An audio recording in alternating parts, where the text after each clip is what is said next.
요나서 1장 1절부터 3절까지입니다. 길지 않기 때문에 우리 다 같이 합독하도록 하겠습니다. 여호와의 말씀이 아미떼의 아들 요나에게 임하니라. 이르시되 너는 일어나 저 큰 성읍 니느웨로 가서 그것을 향하여 외치라. 그 악독이 내 앞에 상달되었음이니라 하시니라.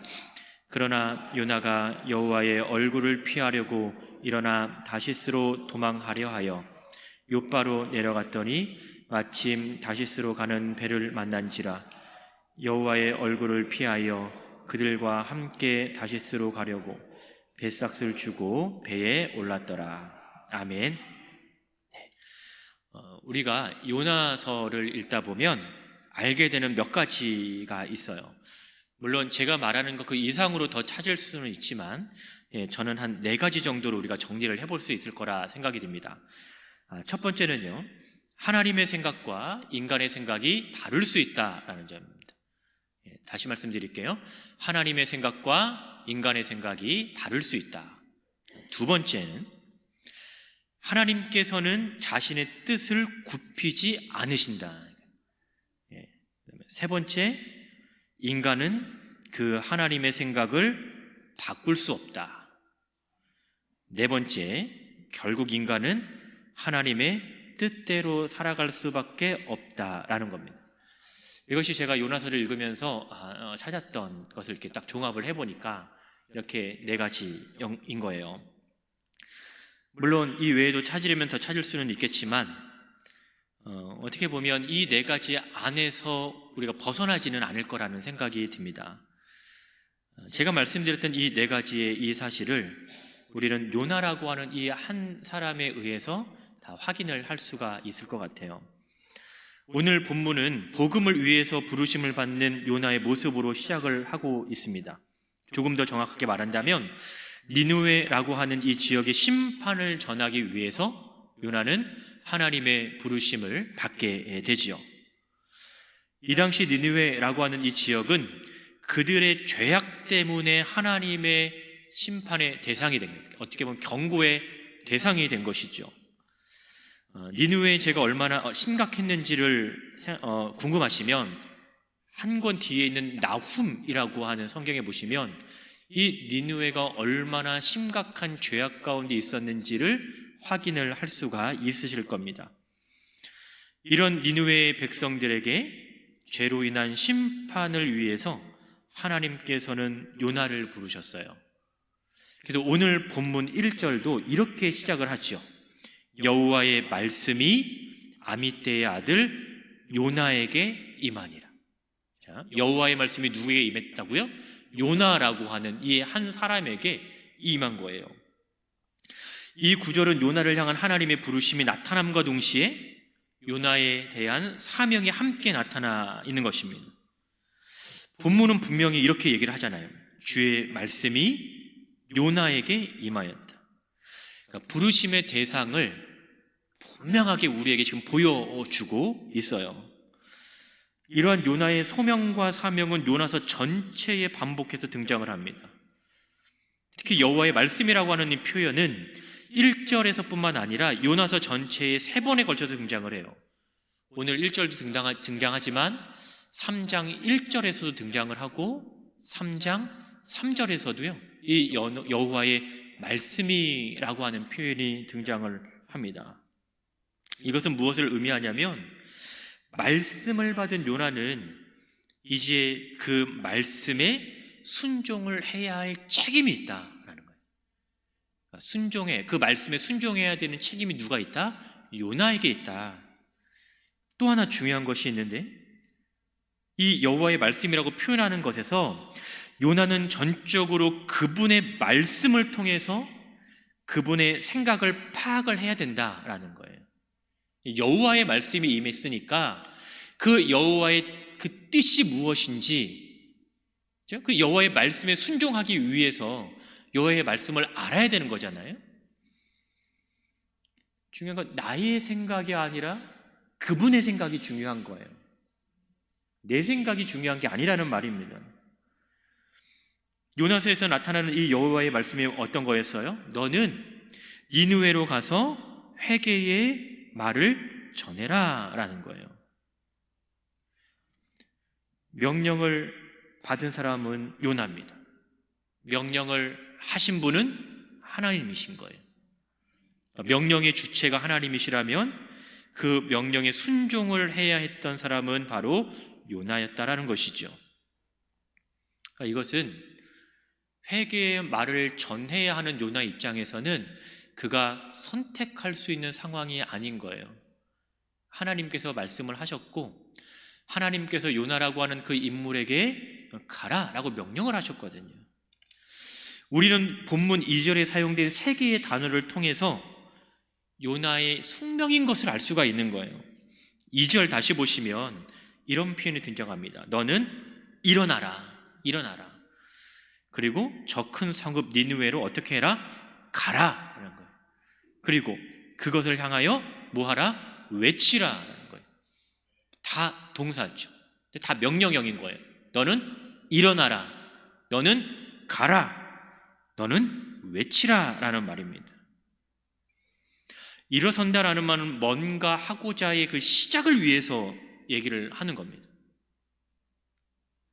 마가복음 5장 35절 이하에 보시면 예수님께서 회당장에 죽은 딸을 살리신 사건이 소개가 되고 있습니다. 여기서 예수님께서 그 죽은 아이의 손을 잡고 일으키시면서 했던 말씀이 있어요. 41절에 여러분 아주 잘 알고 있는 말입니다. 달리다 굼이라고 하는 그 말을 하고 계셔요. 이 달리다 굼 가운데 여러분 저 자막에 보면 굼의 빨간색 표시가 있잖아요. 그 굼에 해당하는 단어가 일어나라 라는 말인 거예요.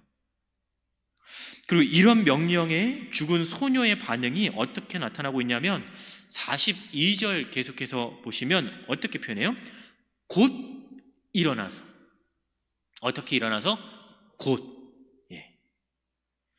이 말씀을 요나에게 적용을 한다면 주의 말씀을 받았을 때 요나의 반응은 즉각적인 행동의 변화가 일어나야 된다는 걸 얘기를 해주고 있는 거죠. 그러니까 일어나라 라고 얘기를 하면 그는 일어나는 것이 맞는 거예요. 또 하나의 동사가 뭐였어요? 가라라는 말이잖아요. 가라는 이 말은요, 사명을 받고 가는 자의 모습이 나타납니다. 그러니까 일어나는 것이 아까 시작이었잖아요. 그럼 시작을 했으면 뭔가가 진행이 되겠죠. 그 진행이 요나는 가야 되는 거였어요. 일어서는 것보다 좀 더 구체적이고 한 단계 발전된 모습을 보여주고 있는 거죠. 근데 오늘 본문에서는 이런 명령과 함께 구체적인 목적지까지 언급되는 거예요. 요나가 가야 할 곳은 어디였습니까? 니느웨라는 곳이었어요. 하나님께서는 요나에게 니느웨라고 하는 분명한 목적지를 말씀하셨습니다. 그냥 아브라함처럼 내가 내게 말할 그곳으로 가라라고 하는 것이 아니었고 요나에게는 너는 저 큰 성읍 니느웨로 가라라고 말씀을 하셨던 거예요. 문제가 일어난 그곳까지 가는 것이 순종하는 자의 태도인 거죠. 구약 성경이니까 헬라어로 기록이 되어 있지는 않지만 헬라어로 번역된 부분을 보면 이 표현을 어떻게 얘기하고 있냐면 너는 니느웨 안으로 들어가라는 거예요. 문제가 있는 곳은 니느웨라는 곳이었습니다. 그러니까 하나님께서는 이 요나를 어디까지 보내는 거예요? 문제가 있는 그곳으로 보내시는 거예요. 그러니까 문제가 있는 곳에 가야 문제 해결을 기대할 수 있겠죠. 요나의 입장에서 니느웨까지, 니느웨 안으로 가지 않으면 이 문제 해결의 방법은 없잖아요. 누가 지금 여호와의 말씀을 가지고 있는 거예요? 요나가 가지고 있잖아요. 그러니까 요나가 해야 할 일은 하나님께서 명령하신 그 니느웨라고 하는 구체적인 목적지까지 들어가야 되는 것이 맞았다라는 것이죠. 하나님께서는 막연하게 말씀하고 계시지 않아요. 아주 구체적으로 말씀을 하고 계신다라는 거죠.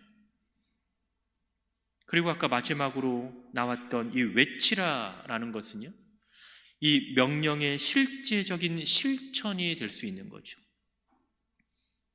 일의 시작은 일어나는 거였어요. 좀 더 구체적으로 그는 이제 가야 되는 거겠지요. 그리고 이제 가서는 뭐를 해야 될까요? 외쳐야 되는 거예요. 여호와의 말씀을 외쳐야 되는 거죠. 명령은 구체적인 실천을 동반을 합니다. 명령을 받은 사람은요, 그 받은 명령대로 실천을 해야 되는 것까지 성경은 얘기하고 있는 거예요. 근데 여기서 한 가지 생각할 수 있는 것은 바로 외침의 내용인 거죠. 이 외침의 내용은 하나님의 말씀이 담긴 외침이어야 했습니다. 좀 더 구체적으로 말하면 경고를 듣고 이들이 회개를 하기 위한 외침이어야 됐던 거예요. 그러니까 요나는 니느웨 안까지 가는 것이 맞겠지요. 그들이 요나의 말을 들으려면 그들이 있는 곳까지 요나는 가야 되는 것이 맞잖아요. 그래야 여호와께서 어떤 걸 요구하시는지 알게 될 것이고 그 요구하는 것대로 실천을 할 수 있을 거라는 거예요. 여러분, 바른 것이 드러나지 않는 외침이라면 역사는 일어나지 않습니다. 우리의 신앙의 내용은 예수 그리스도야 함을 한 것이 맞지요. 우리의 삶 속에는 참된 하나님의 말씀이 담겨져 있어야 하고 그 말씀을 통해서 우리의 삶이 변화되는 외침이 있어야 할 것이라고 하는 거예요. 여러분, 하나님의 복음이 우리의 삶이라고 하는 그릇에 담겨져 있을 때, 그리고 그 복음이 전파될 때 비로소 바른 목적을 설정할 수 있고 이것을 향해서 나아갈 수 있는 것입니다. 근데 지금 니느웨에 있는 백성들은요, 이것이 없었던 거예요. 그 여호와의 말씀이 그들의 삶 가운데 없었기 때문에 그들의 죄는 날로 커져갈 수밖에 없었던 것이죠. 여러분, 말씀이 없는 곳에는 은혜를 기대할 수가 없습니다. 여러분, 은혜가 없는 곳에는요, 죄가 있을 수밖에 없다라는 거예요. 우리가 하나님 앞에 가까이 나아가기 위해서 가장 좋은 방법은 우리의 삶 가운데 말씀이 회복되어지는 거예요. 그 말씀이 회복되어야 하나님께서 나에게 어떠한 뜻을 품고 계시는지 우리가 알 수 있는 거죠. 하나님께서는 우리에게 성경을 통해서 계속해서 말씀하고 계십니다. 우리는 하나님의 음성을 우리는 성경을 통해서 계속 듣고 있잖아요. 근데 우리가 말씀과 멀리하기 시작하면 그 하나님의 뜻을 알 방법이 없어요. 하나님의 뜻을 알지 못하면 누구의 뜻이 앞서게 될까요? 그 자리에 나의 뜻이 대신할 수밖에 없다라는 거죠.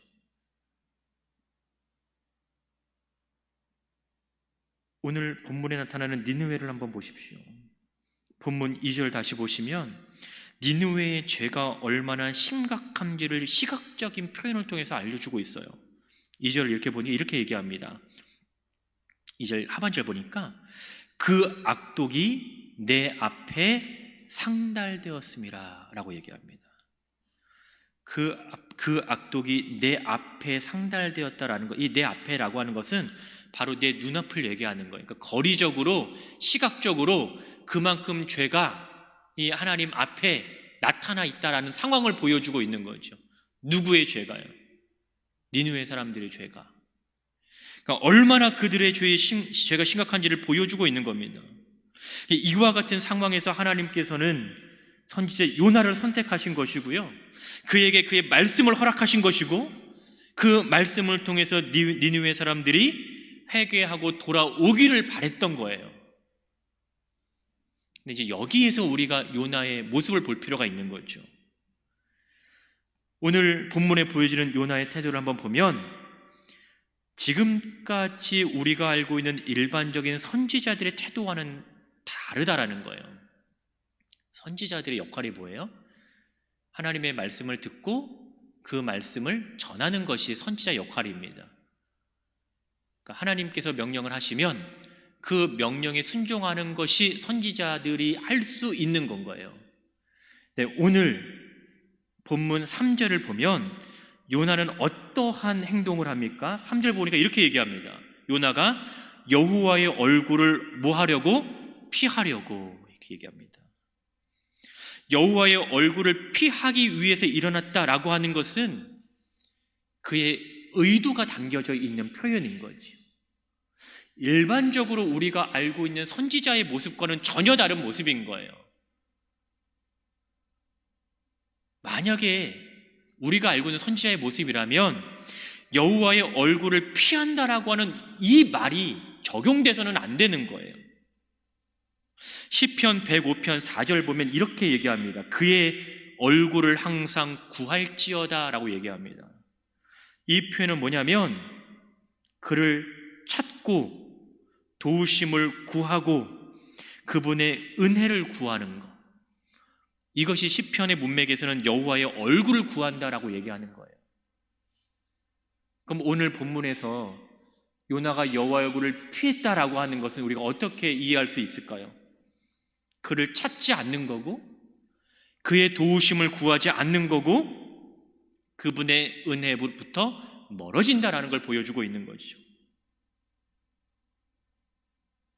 다르게 이해하자면 요나는 지금 하나님 말씀에 선지자로서 충성해야 되는 게 아니라 거역하는 모습이 오늘 본문에서 나타나고 있는 거예요. 어찌 보면 전혀 상상도 할 수 없는 일들이 일어나고 있는 거죠. 왜 그가 여호와의 얼굴을 피하려고 했을까? 거리가 멀어서요? 예루살렘에서부터 니느웨까지 거리는 대략 900km 정도 된다라고 얘기를 합니다. 900km 정도 되면 서울에서 부산으로 왕복하고 조금 더 가면 그 정도 되겠죠? 가까운 거리는 아닌 것 같아요. 도망갈 만할 수도 있을 것 같은데 오늘 요나는 니느웨가 아니라 어디로 갔다고 얘기했어요? 다시스로 갔다고 얘기했거든요. 그러면 예루살렘에서 다시스는 얼마나 될까? 궁금하지 않으세요? 예, 궁금하도 얘기 좀 해주세요. 학자들에 따르면 이스라엘로부터 다시스는 3,000km 정도 떨어졌다라고 얘기합니다. 거리가 문제였으면 그가 다시스로 가는 것은 아니었겠죠. 네, 좀 더 정확한 표현을 쓰고 싶은데 예배라서 그 표현을 못 쓰고 있는 것 뿐인 거예요. 누가 900km를 놔두고 3,000km를 선택하겠습니까? 거리의 문제는 사실은 아닌 거죠. 그렇다라고 하면 왜 그는 다시스로 도망을 했을까? 제가 찾은 힌트는 1장 9절에 있습니다. 성경 1장 9절에 보시면 이렇게 얘기를 해요. 나는 히브리 사람이요 하나님을 경외하는 자로다, 이렇게 얘기합니다. 자기 자신이 히브리 사람이래요. 그리고 자기는 하나님을 경외하는 사람이라고 표현합니다. 이것은요 이방인과의 구별을 나타낼 때 보통 많이 사용을 하는 거예요. 유대인들이 우리는 유대인이다 라고 하는 것은 이방인들과의 구별을 나타내는 거예요. 나는 유대인인데 너는 유대인이 아니다라는 거죠. 우리는 선택받은 백성인데 너희들은 아니다라는 거예요. 동일하게 여기서도요 히브리 사람, 하나님을 경외한다라는 것은 이방인과 나는 다른데 왜 내가 이방인들에게까지 가서 회개의 복음을 전하느냐의 문제인 거죠. 그것을 누가 정했어요? 요나 스스로 정한 거죠. 하나님의 명령 그게 아니었잖아요. 니느웨로 가서 회개의 복음을 전하라고 한 것이 하나님의 말씀이었어요. 근데 요나는요 본인이 정한 기준에 본인의 생각과 본인의 뜻이 담겨져서 다른 행동을 취하고 있는 것이죠. 하나님의 생각을 따라간 것이 아니라 자신의 생각이 앞서고 있는 것을 보여주고 있습니다. 그래서 요나는 애써서 하나님의 시선을 외면하고자 합니다. 그래서 하나님께서 명령하신 니느웨가 아니라 다시스로 향하고 있는 것이죠. 본문 3절을 보면 여호와의 얼굴을 피하였다라고 하는 것이 2번이나 반복돼요. 이 짧은 한 절에서 그는 여호와의 얼굴을 피하였다 2번씩이나 반복되고 나타나는 것이죠. 점점 요나는 하나님의 은혜로부터 멀어지고 있다는 것을 보여줍니다. 앞서서 언급되었던 이 니느웨의 죄와 지금 등장하고 있는 은혜를 비교해서 생각해 본다면 가까이 있어야 할 은혜는 점점 멀어지고 있는 것이고 없어져야 할 죄악은 점점 하나님 앞에 나타나고 있는 상황을 시각적으로 보여지고 있는 거예요. 우리는 하나님의 은혜로부터 가까워지고 있는가? 아니면 하나님의 은혜로부터 멀어지고 있는가? 우리의 삶 가운데 하나님의 은혜를 구하는 삶을 살고 있는가?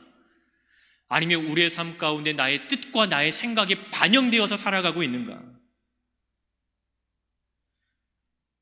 여러분, 요나의 모습만을 보면, 처음에 등장하는 모습만을 보면 순종하는 것처럼 나오잖아요. 일어나서 가라고 명령하셨을 때 그는 일어났잖아요. 그는 갔어요. 안 일어난 것이 아니고 안 간 것이 아닙니다. 일어나기는 일어났고 가기는 갔는데 잘못된 방향으로 간 거죠.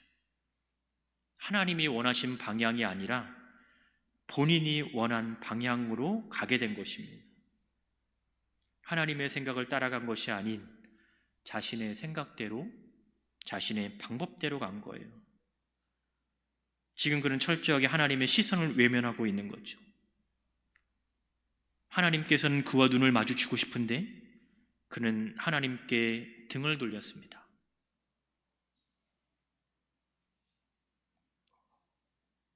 우리는 오늘 본문을 통해서 2가지를 생각해 볼 수 있어요. 첫 번째는 우리 역시 하나님의 시선을 외면하고 살아가고 있는 건 아닌지, 하나님께서는 끊임없이 나와 눈 마주치기를 원하시는데 나의 생각과 나의 뜻이 앞서서 내가 그분의 시선을 굳이 외면하고 살아가고 있는 것이 아닌지는 우리 한번 생각해 볼 필요가 있습니다. 2번째는요, 하나님의 말씀에 순종하는 듯이 일어나서 가고 있는 것처럼 보이지만 그것이 하나님이 원하는 방향으로 가고 있는지, 아니면 내가 이해하고 있는 방식대로 가면서 하나님 말씀에 순종한다고 말하고 있는 건 아닌지. 순종이라고 하는 것은요, 끝까지 다 봐야 되는 거죠. 우리는 오늘 요나의 모습을 통해서 순종했다고 얘기하지 않습니다. 일어나서 가고 외치라고 했을 때 그런 2가지 정도는 순종했다라고 우리가 보여지잖아요. 근데 순종이라고 하는 것은 전적인 순종인 거죠. 여기까지만 하는 것이 순종이 아니에요. 내가 정한 그 범위까지만 순종의 범위로 두는 것이 아니고 하나님께서 나에게 말씀하셨으면 그것이 나의 뜻과 나의 생각과 다를지라도 그 하나님의 말씀에 따라가는 것까지가 순종이라고 하는 것입니다. 요나 자신의 생각이 중요한 것이 아니라 하나님의 생각이 중요합니다. 신앙생활은 내 생각으로 하는 것이 아니고요, 주님께 받은 은혜로 하는 것입니다. 그런데 은혜로부터 점점 멀어진다면 우리가 하나님의 생각을 깨달을 수 있겠습니까? 우리가 그 주님의 은혜를 잊어버리기 시작하면 우리는 신앙의 무기력감에 빠질 수밖에 없는 거예요. 하나의 이야기를 들려드릴게요. 여러분, 학습된 무기력이라고 하는 표현 들어보신 적 있으세요? 새끼 코끼리가 있습니다. 근데 그 코끼리는 어렸을 때부터 자신의 목에 쇠사슬이 묶여져 있었어요. 그러니까 이 코끼리는 그 쇠사슬을 끊으려고 부단히 많은 노력을 합니다. 자신이 가지고 있는 좋은 힘을 다해서 그 쇠사슬을 끊으려고 해요. 근데 끊어지겠습니까? 끊어지지 않죠. 왜요? 아기 코끼리니까 아무리 힘이 있다고 해도요, 그 굵은 쇠사슬을 끊을 수가 없어요. 근데 이 코끼리가 성장해서 성인 코끼리가 되었습니다. 그리고 그 코끼리의 목에는 굵은 쇠사슬이 아니라 얇은 가느다란 줄이 목에 걸려 있었어요. 근데 신기하게도 그 코끼리는 그 줄을 끊으려고 노력조차도 하지 않는다라는 거죠. 왜요? 어렸을 때의 기억이 지금의 생각까지 지배를 하는 거예요. 왜? 어렸을 때 그렇게 끊으려고 했는데 안 끊어졌는데 지금인들 끊어지겠는가? 이렇게 생각을 하고 있는 것이죠. 우리가 비록 신앙생활을 하지만 기대와는 다르게 매번 실패를 경험했다라고 해서 더 이상 아무런 노력도 없이 회복에 대한 기대도 없이 그저 그렇게 살아가고 있다라고 하면 우리는 이미 신앙의 학습된 무기력에 빠져 있는 것일 수도 있습니다. 우리에게 필요한 것이 뭐겠습니까? 하나님의 은혜인 거죠. 우리에게 필요한 것이 뭐겠어요? 이 땅을 살아갈 수 있는 믿음이라고 하는 거예요. 우리가 이 땅을 살아가는데 필요한 것이 어떤 것이 있겠습니까? 바로 하나님의 말씀으로 우리의 삶이 깨어나야 된다라는 거죠. 하나님께서 우리에게 시선을 맞추시기를 원하는데 주님께서는 나를 보고 계시는데 나는 그분의 시선을 피하고 있지는 않습니까? 애써 피하려고 노력하며 살아가고 있지는 않으세요? 하지만 그럼에도 그 순간에도 주님께서는 저와 여러분을 보고 계신다라는 사실을 잊지 말아야 할 것입니다. 말씀을 정리하겠습니다. 세상의 모든 소망이 다 사라진다고 하더라도요, 내가 살아가는 모든 순간의 삶이 주님의 은혜임을 우리는 고백해야 합니다. 그 주님의 은혜로 또 그 주님께서 주시는 그 믿음으로 더욱더 주 앞에 순종하고 주의 말씀 가운데 더 가까이 나아가는 우리 사랑하는 성도 여러분 되시기를 주의 이름으로 축원합니다. 기도하겠습니다. 거룩하신 아버지 하나님, 우리에게 믿음을 허락하여 주시고 또 하나님을 바라볼 수 있는 시선을 허락하여 주심에 감사를 드립니다. 하나님, 우리가 이 땅을 살아가면서 내가 이해한 방식대로 살아가지 않게 하시고 또 내 방식대로 하면서 순종했다고 말하지 않게 하시고 온전히 하나님 원하시는 그 방법대로 그 뜻대로 그 길로 하나님 우리가 걸어갈 수 있도록 우리를 도와주시옵소서. 우리는 연약하고 나약하여서 때로는 절망하고 실패하고 좌절할 수는 있어도 그럼에도 주님을 바라보는 그 믿음의 시선을 우리가 붙들 수 있도록 믿음을 더하여 주시옵소서. 늘 우리를 향해 계시는 그 주님의 시선과 늘 우리를 향하여 말씀하시는 그 주님의 음성과 늘 우리를 향해 살아가시는 그 주님의 마음을 우리로 하여금 깨닫게 하여 주시옵소서. 이 한 주도 주님께서 주시는 믿음으로, 이 한 주도 주님께서 주시는 힘을 가지고, 이 한 주도 주께서 우리에게 허락하신 그 주의 말씀으로 승리하며 살아갈 수 있도록 주님 우리를 축복하여 주시옵소서. 감사드리며 살아계신 예수 그리스도의 이름으로 기도 올리옵나이다. 아멘.